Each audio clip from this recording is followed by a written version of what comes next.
Today on the Workplace Maker podcast, we talk with Sandra Poelman from the Netherlands about placemaking and the parallel between placemaking and workplace making. What is it that makes a place where people want to be, and how do you get there? It's fantastic to talk with her. She has such a rich experience in this and some really inspiring and incredible stories that I am so thrilled to be able to share with you. Sandra, it is amazing to have you here on the Workplace Makers podcast. As a placemaker yourself, I'm so excited to explore the parallels with workplace making and just hear a little more around your history and how you got into this. I know you've had some experience in Eindhoven in the Netherlands, where you're from, and you've had experience in other cities around the world as well. So how did you get into this idea of placemaking? Where did it start for you? What was the initial spark? Well, I studied architecture at the Technical University in Eindhoven, and that was in the 90s. And there was a bit of a drama in Eindhoven where I studied because it didn't go well with the technical companies, especially with Philips, and many people worked for that company, and they had to let 40,000 people go. They lost their jobs, and in total the city had 120,000 jobs, so it was quite a lot. And in addition to those jobs, also big city areas became obsolete. The factories, the offices, you name it.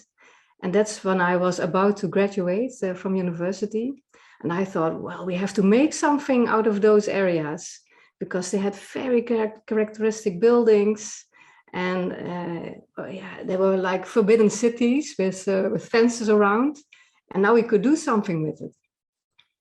And I thought, well, Eindhoven wasn't an exciting town. It was quite dull, actually, because of all those technical students like I was. And I thought if we could make it attractive for creatives, for designers, for artists, that would really add value to the city if those people came also here. Amazing. And I started to create plans, not just the buildings, but what was going to be in those buildings. And I also did a very extensive research on the history of a special site called Strijp-S. I told the stories, and well, at the end of my studies, when I completed it, many people in Eindhoven were enthusiastic about the idea of doing something with Strijp-S. People at Philips, people from the city, many more people. So I was asked to join the city as an urban planner. And then I started creating the real plans with a lot of people together. Yeah, so that's what got me into it. Wow, so right at the beginning of your career, really that whole time you've been a placemaker, you've been thinking about how can we turn these places into something. And it seems like a really central part of that has been making it a place that people want to come to. So what Yes. have you talk about adding economic and social value to these places. So what is that like? What's the product at the end? I guess what is the difference that it makes to have that economic and social value? I often see when buildings and areas become obsolete, that people think, okay, let's demolish the old buildings because then we can make a profit quite fast. Or nowadays, housing is in great demand in the Netherlands. Well, then we'll just make housing into these offices. But when you do that, it feels like a quick fix, but actually it damages things because you're parasiting on the city instead of adding value. When we would have demolished all those great buildings in Eindhoven from Philips, well, all those characteristics would have been gone by now.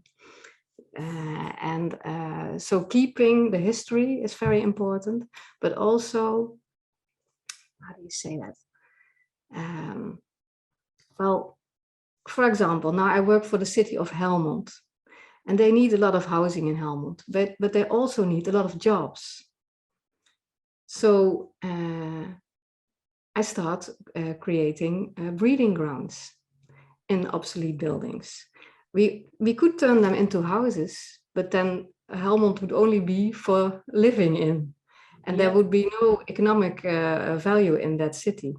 So I try to build that up by using the old buildings that are not used anymore for exactly those businesses that they need right now. How exciting. And you mentioned, and that's against the stream, of course, because it's more of a long-term thought. So interesting. And most times people think, oh, that won't work. Let's do what brings a profit in right now. But on the long term, when you choose to put functions in those buildings that really add value to a city society, then in the long run, everybody enjoys that, has something out of it.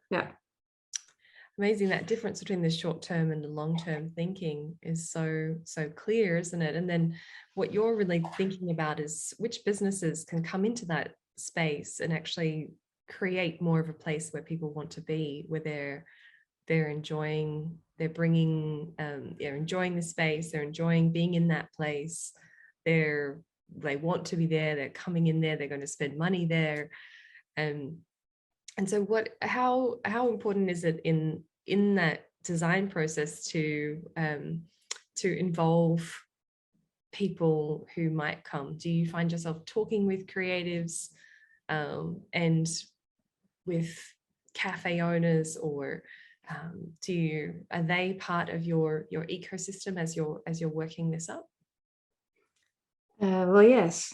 And nowadays we have social media, which is very nice, because 20 years ago I had to organize all kinds of discussions and workshops, and I really love doing that. But now we also have social media, and then I just tell people, look, we are developing this site, and this might hold opportunities for you. And we're thinking a bit of in this direction. What do you think? And then people come in with ideas, and when they're really entrepreneurial, they want to start their own business or move their business over there. And that's the way I do it. Amazing. So by by sharing the vision and opening the conversation, you end up getting greater involvement from key people who can really make a difference. Yeah, it's just urban planning is not about buildings alone. Actually, you're revitalizing the ecosystem. That is what you do. And you show that there's opportunity. And where there's emptiness, where there's vacancy, there's opportunity. And when you show people what could be possible there, and if you give them a hand in making their dreams become reality, well then, all kind of wonderful things start to happen. And at first, people are very skeptic, but when they see the first successes, they become interested, they become proud, and sometimes they want to join in, or they are ambassadors for what you're doing over there. Love it. That's such a close parallel with workplace making, because of that connection there with involving people, where often people can approach it in two ways, where they top down, they think this is the right thing to do, they're essentially imposing their plan on the workplace, or they can have a longer term approach where they involve people and co-create with them to a certain degree to be able to arrive at a really fit for purpose and just well-matched space that people actually want to be part of. So it's there's a really different, such an extreme contrast between those two options. And in your experience, it sounds like you found that involving people in the experience and sharing the vision, giving them chances to say what works for them, has actually been really valuable. Yeah, but it's not common to do that in the Netherlands. People think it's a bit scary to do that, to give people the opportunity to think along, to co-create. Yes. That's it's quite challenging in the Netherlands for me to convince mostly municipalities to work in that way. And what do you think they're scared of? What do you think they are? Because there's a very similar parallel there where it's a lot easier. It seems less messy to devise a plan, implement that plan, and then just tell people what's going to happen. It feels like you're more in control when you do it like that. But actually, when you the result will never be as special, or people won't be as proud or as strongly related to the end product than when they would have had the chance to think along. But it feels like you're giving away a bit of control. Yeah. And maybe that is what you do, but you also attract a lot of value and a lot of value creation that you couldn't have foreseen before opening it up. I love that. That's so well said. So what you did there with Eindhoven actually had a really positive result. And so that process that you took of the co-creation of really, I think from what you said before, there was quite a lot of persistence required to actually eventually get some doors open and be able to work in that way where people could get involved in a larger vision. And what was the result of that? What's Eindhoven like now, and what's happened in that city? Well, I didn't do that alone, of course, but with many people together. I started it up at Sandras, and after that I did a lot of developments in that city. And the result of Eindhoven nowadays, it's that, well, as a whole, it's become the third main port of the Netherlands. It's called Brainports, actually, because it's the combination of technical design and knowledge. And we have 170,000 jobs now here in the city alone, and in the region many, many more. And the terrain that I graduated on, Sandras, and now it has almost 1,000 businesses, thousands of people living there in lofts and apartments. There's a big event space, shops, restaurants, workspaces, you name it. It's actually one of the coolest parts of town, hottest, I love to say more. And it's really made the city very attractive. So you really have turned it through with that work together with a cohort of people, and with that initial vision and your persistence, from hopeless to hotspot, which is the name of your podcast. And it's exciting. The book I've written, Oh yeah, brilliant. So we'll put those links into the show notes. And when you think about that and the transformation that was required to achieve that, we talked a little bit about I guess the cost to people of the discomfort of losing control, and of that broader conversation being something that no one knew exactly where it was going to go. So that can be one of the challenges of transformations, that people are always trying to define exactly the end point right at the beginning. And I guess I'm wondering, you get involved now with clients where you're helping them to get unstuck on that transformation journey. So what do they often need to do to get unstuck? Where are they stuck, and what help do they need? Well, first of all, people are not ambitious enough. Interesting. I always say, don't put the ambition here, because then you take the easy steps towards that. But think of what you actually want to achieve, and that is mostly here. And then you can take the challenging steps together to get there, and really get energized and pumped to go there. It's a whole different way of working. And, what I also see is that many people think in problems. Interesting. And I help them see those problems as opportunities. Fantastic. Yeah, and that's a very human thing to do, to look at a situation and think, oh, this is a problem, but there's always a silver lining. There's always something you can do. I mean, many things are not possible, but let's have a look at what is possible here. And when you set an ambition like this, there are always things that you can do to reach that. And and I explore that together with my co-workers and clients. Yeah. And is this what you call retraining your rethinking muscle? So is that part of that? Yeah, that is part of it. Yeah.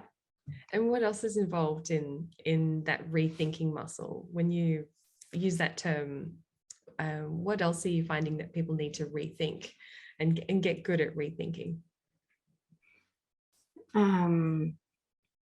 Well, they also have to look at things not in the way of I have to do this alone.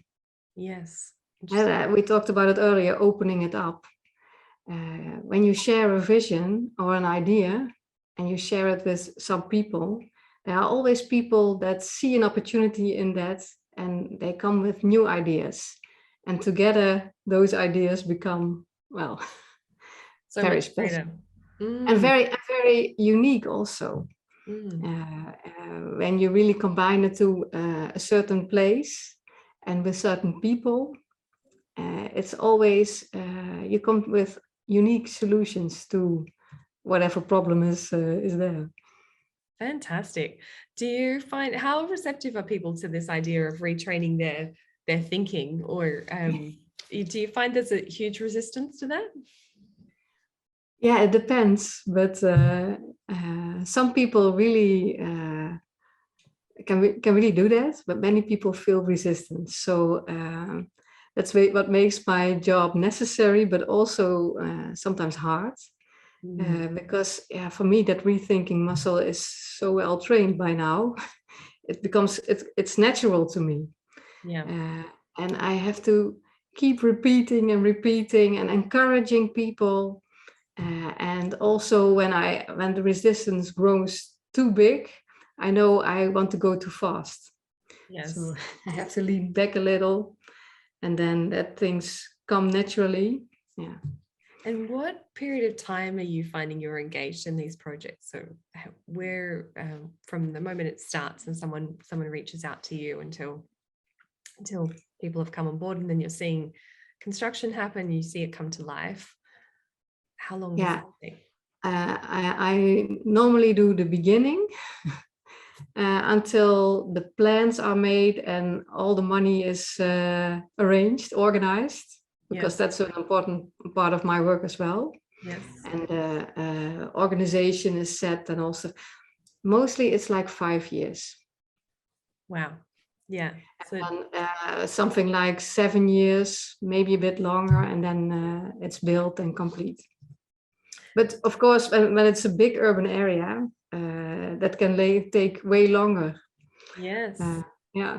And have you ever seen projects where the initial vision and plans were set, and then 12 months, 24 months later, a new executive comes on board and decides to change that around? They have a different vision, or for some other reason the plans get scrapped and the project. Of course. Yeah, it happened one time.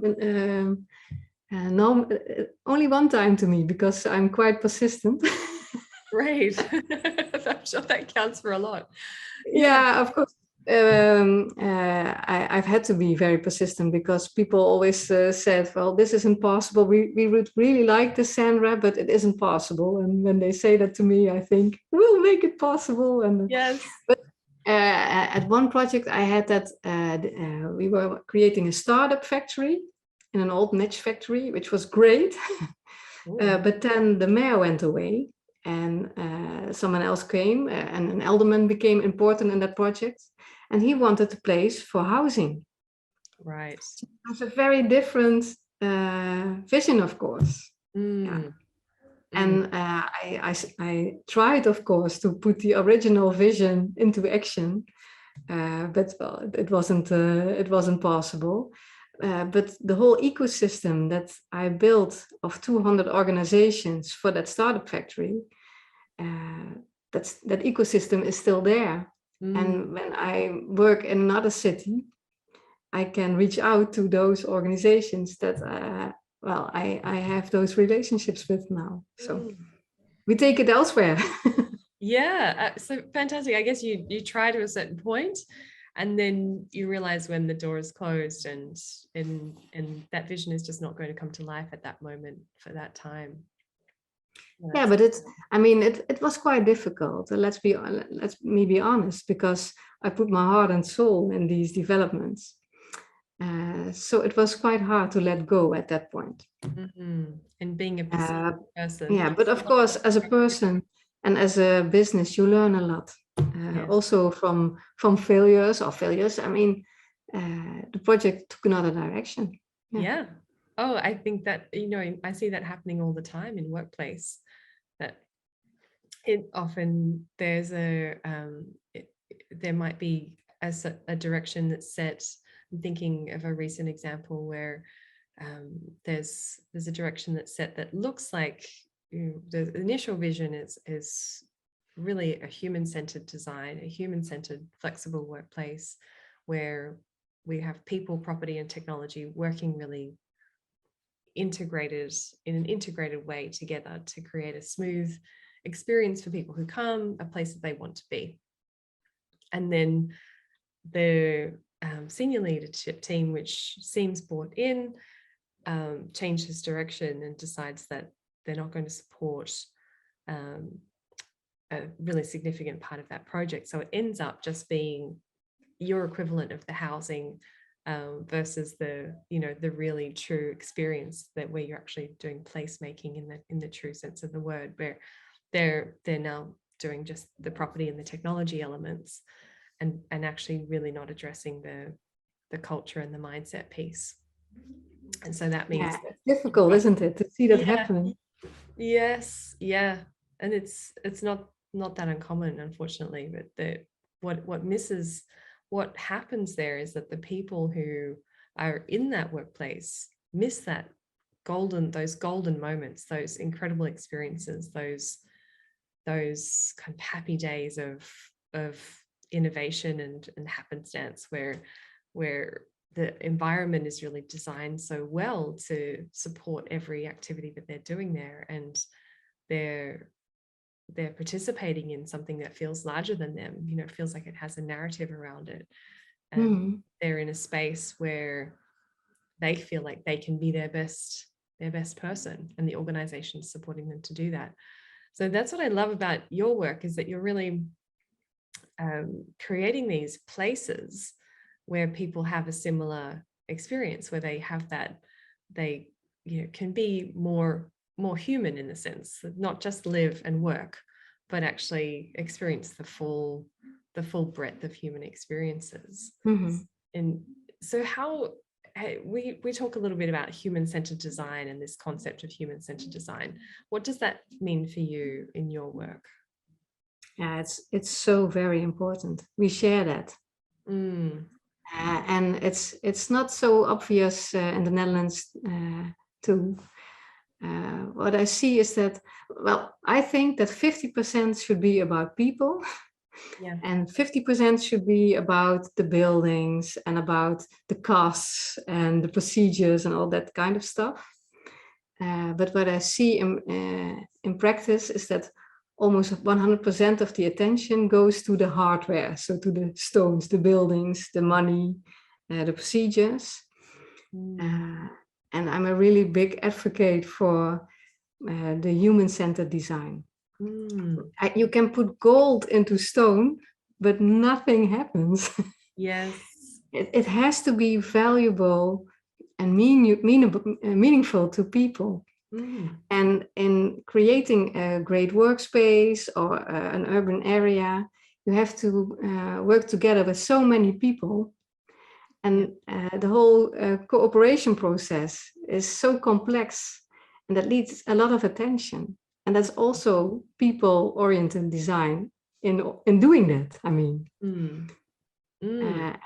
and you said when people feel good and are proud of their environment, it means so much. Yeah, that is really those things that make it important for humans, make it come to life. They do. Not what you do in stones. Yeah, I love that. I love that. And I'm excited to learn more about the other projects that you've done and to see these transformations, because it's just so affirming, isn't it? So it's so fantastic for everyone when they're in a space that's just that's building them up. So I know we're nearly at the end of our time, and I feel like we could talk for hours. And so do you have tips from your experience and from the urban design background, urban planning background, and your architecture training on the workspace, and what makes an ideal workspace in your? I thought about that question earlier, so I was looking in my notes. Very helpful, thank you. Well, when I think of workspaces, I think it's very important that people have a private space to work.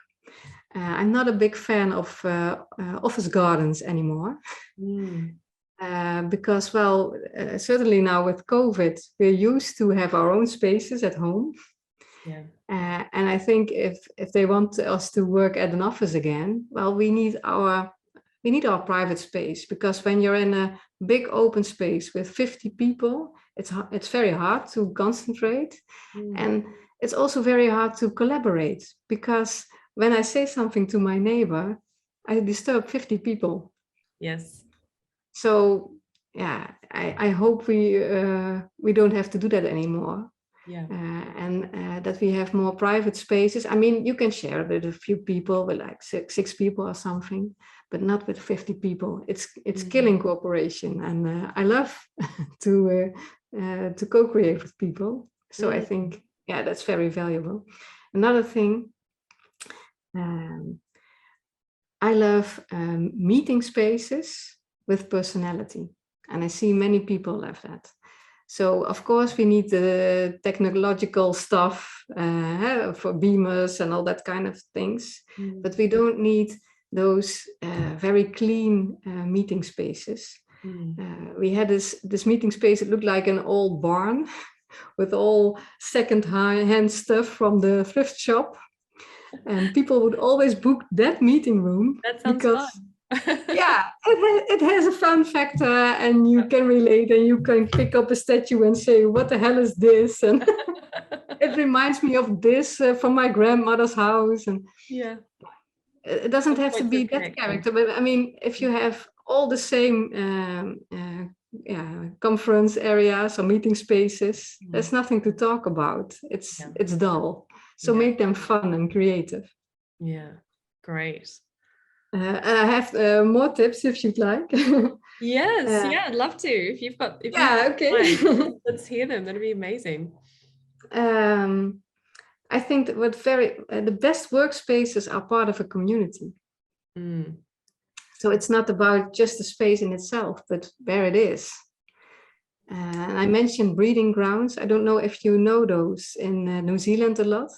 We wouldn't know the term, haven't used the term, but okay, then if you would tell us what it means to you, that'd be great.